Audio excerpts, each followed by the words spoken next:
একটা জব্বর খবর দিয়ে শুরু করি। আপনারা নিশ্চয় দেখেছেন কুমিল্লার মোগলটলি এলাকার যুবলীগের 5 নম্বর ওয়ার্ড সভাপতি আবুল কালাম আজাদ, তাকে ডাকা হয় শুটার আজাদ বলে, অর্থাৎ তার কাজই হচ্ছে শুধু গুলি করা।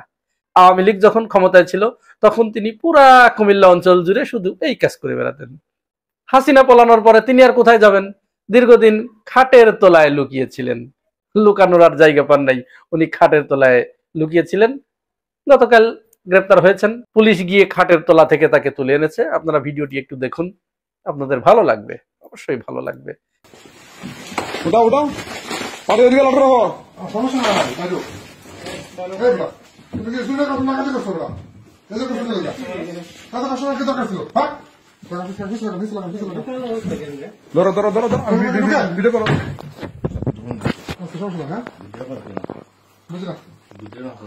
যারা গণহত্যার সাথে জড়িত, যারা মানবতা বিরোধী অপরাধের সাথে জড়িত, তাদের প্রত্যেককে এইভাবে গ্রেপ্তার করা হোক। সে যদি এই খাটের তলায় নয়, মাটির তলায় যদি লুকিয়ে থাকে, সেখান থেকেও তাদেরকে গ্রেপ্তার করতে হবে।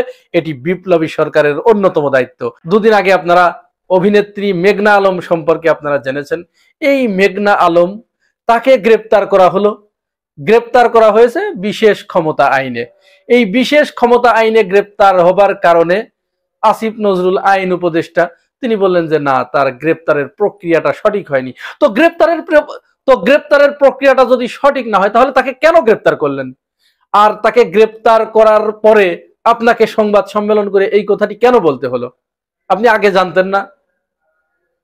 আপনাদের ভিতরে এই যে সমন্বয়হীনতা, এখন তো বাজারে একটি কথা খুব ভালোভাবে ছড়িয়ে পড়েছে, একজন দেহ ব্যবসা করতেই পারে, সেটা তার ব্যক্তিগত ব্যাপার, কিন্তু এই দেহ ব্যবসা করে যখন ব্ল্যাকমেইল করা হয়, ট্র্যাপে ফেলে যখন তার কাছ থেকে বিপুল পরিমাণ অর্থ উদ্ধার করা হয়, প্রতারণা করা হয়, তখন তো এটি অপরাধ, নিঃসন্দেহে এটি অপরাধ। মেঘনা আলম তাই করেছে। তিনি যদি তার দেহ ব্যবসার ভিতরে সীমাবদ্ধ থেকে কাজ চালিয়ে যেতেন তাহলে কোনো সমস্যা ছিল না। তিনি সর্বশেষ সৌদি রাষ্ট্রদূত, এই বাংলাদেশে সৌদি রাষ্ট্রদূতের কাছ থেকে বিরাট অঙ্কের টাকা চেয়েছেন, তাকে ট্র্যাপে ফেলে, হানি ট্র্যাপ করে। তো এই যে অপরাধ, এই অপরাধে তাকে গ্রেপ্তার করতে হবে না? তো গ্রেপ্তার যখন তাকে করা হয়েছে, বিশেষ ক্ষমতা আইনে তাকে কেন করতে হলো? আপনি তাকে যদি বিশেষ ক্ষমতা আইনে গ্রেপ্তার করা, শেখ হাসিনা এটি করেছে, আপনারা এটি বন্ধ করতে চাচ্ছেন, খুবই ভালো কথা, এটি সাধুবাদ জানাই। কিন্তু বিশেষ ক্ষমতা আইনেই তাকে গ্রেপ্তার করতে হবে, বিষয়টি তো এমনটি নয়। তাকে তো অন্যভাবে নিয়মিত মামলা দিয়েও তো গ্রেপ্তার করা যেত। তারপরে যখন তাকে গ্রেপ্তার করা হয়েছে, তিনি তো অপরাধ করেছেন।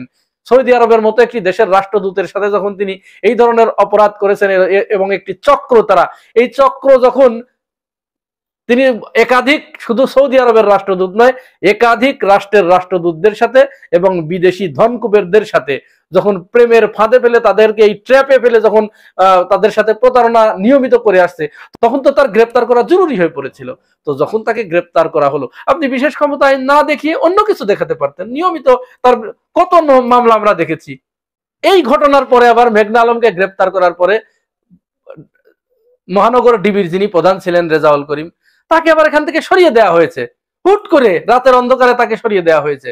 বাজারে যে আলোচনাটি ইতিমধ্যে ছড়িয়ে পড়েছে, সেটি হচ্ছে এই খোদাবক্স এবং আসিফ নজরুল, এই দুইজন আওয়ামী লীগকে পুনর্বাসন করার মানুষে, এবং রেজাউল করিমের কারণে অনেক কিছু তারা করতে পারছিলেন না, এবং রেজাউল করিম প্রায় 200-250 মতো আওয়ামী নেতাকর্মী গ্রেপ্তার করেছে, যার কারণে তাকে এখান থেকে সরানো দরকার ছিল। ঢাকায় আওয়ামী লীগ মিছিল করতে পারে নাই। রেজাউল করিমকে যেদিনই এখান থেকে সরিয়ে দেওয়া হয়েছে, তারপর থেকে 2-3 বার আওয়ামী লীগ ঢাকার বুকে মিছিল করে ফেললো। এটি কি ইঙ্গিত বহন করে? ভারতের নির্দেশেই রেজাউল করিমকে এখান থেকে সরানো হয়েছে। কারণ ঠিক সেই সময় এই ঘটনাটি ঘটানো হয়েছে যখন পশ্চিমবঙ্গের মুসলিম অধ্যুষিত মুর্শিদাবাদ এলাকায় চরম দাঙ্গা চলছে, সাম্প্রদায়িক দাঙ্গায় সেখানে 3 জন মুসলমান নিহত হয়েছে। যে ওয়াকফ তো মুসলমানদের একান্ত ব্যক্তিগত বিষয়, এটি শুধুমাত্র ধর্মীয় একটা ব্যাপার, ইসলামের সাথে এটি সম্পৃক্ত। সেখানে ওয়াকফের যে ট্রাস্টি বোর্ড রয়েছে, ওয়াকফ পরিচালনা বোর্ড রয়েছে, সেখানে হিন্দুদেরকে ঢোকাতে হবে। এই যে তাদের নিকৃষ্ট ঘৃণ্য মানসিকতা, আপনাদের পূজায় কি মুসলমানদেরকে আপনারা রাখেন? ভারতের কোন মন্দিরে মুসলমানরা দায়িত্বে আছে? একটি উদাহরণ দিতে পারবেন? একটি উদাহরণ তো দিতে পারবেন না, নাই তো। কারণ আপনারা দেশটিই তো সাম্প্রদায়িক দেশ। 47 সালের পর থেকে ওখানে যে দাঙ্গাটা হয়ে আসছে, একের পর এক মুসলমানদেরকে যেভাবে নিধন করা হচ্ছে, আমরা তো এটি দেখছি। এরপর সেখানে মন্দির ভেঙে মসজিদ করা হচ্ছে। এটি তো একেবারে ভাত মাছের মতো একটি ব্যাপার হয়ে গেছে। কোন মসজিদ যদি তারা দখল করতে চায় তাহলে ব্যাস হাইকোর্টে একটি রিট পিটিশন দায়ের করলো, হাইকোর্ট এবার ওটাকে জরিপ করতে বললো। জরিপকারী প্রতিনিধি দল যখন হাইকোর্টকে এই রিপোর্ট দিচ্ছে যে হ্যাঁ এখানে এর নিচে শিবের লিঙ্গ ছিল, অমুকের অন্ডকোষ ছিল, এইগুলো যখন বলছে তখন বলছে যে হ্যাঁ ওইটা মসজিদ বাদ দিয়ে ওখানে মন্দির করা হোক, এবং সেটি করা হচ্ছে। ঠিক সেই মতো অবস্থায় যখন এই পশ্চিমবঙ্গে এই ওয়াকফ বিলের বিরুদ্ধে রায় দেয়, যখন সেখানে মুসলমানরা বিক্ষোভে ফেটে পড়ে এবং সেই বিক্ষোভে পুলিশ গুলি করে 3 জন মুসলমানকে হত্যা করেছে। এই ঘটনা ভারতের ঘটনা, অথচ এরা বললো যে এটা বাংলাদেশ এটি করিয়েছে। তাদের এই চরিত্র তো এরকম। তারা, আমরা দীর্ঘ হাসিনা পলায়নের পর আমরা দেখে আসছি যে বাংলাদেশ সম্পর্কে প্রায় 149টি মিথ্যা তথ্য তারা পরিবেশন করেছে, মিথ্যা খবর পরিবেশন করেছে, যার কোনো ভিত্তি নেই। লিটন দাসের মাশরাফি বিন মর্তুজার বাড়ি পুড়েছে, সেইটা দেখিয়ে বলছে যে এটা লিটন দাসের বাড়ি পোড়ানো হচ্ছে। এবং 5 আগস্টের পরে তারা ইসকন নেতা চিন্ময় দাসকে দিয়ে বাংলাদেশে যা করতে চেয়েছিল, ঠিক এই কাজটি কিন্তু তারা করেছিল সিকিমে। তারা সেখানে সফল হয়েছিল, সিকিম দখল করে নিয়েছে এই কাজটি করে। হায়দ্রাবাদেও ঠিক এই কাজটি করেছিল, হায়দ্রাবাদ তারা দখল করে নিয়েছে। বাংলাদেশেও কিন্তু ঠিক এরকম কাজ করতে চেয়েছিল, কিন্তু বাংলাদেশের মানুষ অত্যন্ত সজাগ থাকার কারণে তাদের সেই পরিকল্পনা সেদিন ব্যর্থ হয়ে যায়, তারা সেদিন সেটা করতে পারে নাই। তো বাংলাদেশ এতদিন এগুলো হজম করতো, কোনো কথা বলতো না। একটি খুব ভালো একটি ব্যাপার হয়েছে যে বাংলাদেশের প্রধান উপদেষ্টার প্রেস সচিব শফিকুর রহমান এই বিষয়টির তীব্র নিন্দা করেছে এবং ভারতকে উচিত শিক্ষা দিয়েছে এবং উচিত জবাব দিয়েছে যে ভারতকে সে দেশের সংখ্যালঘুদের স্বার্থ সংরক্ষণ করার জন্য আমরা আহ্বান জানাই।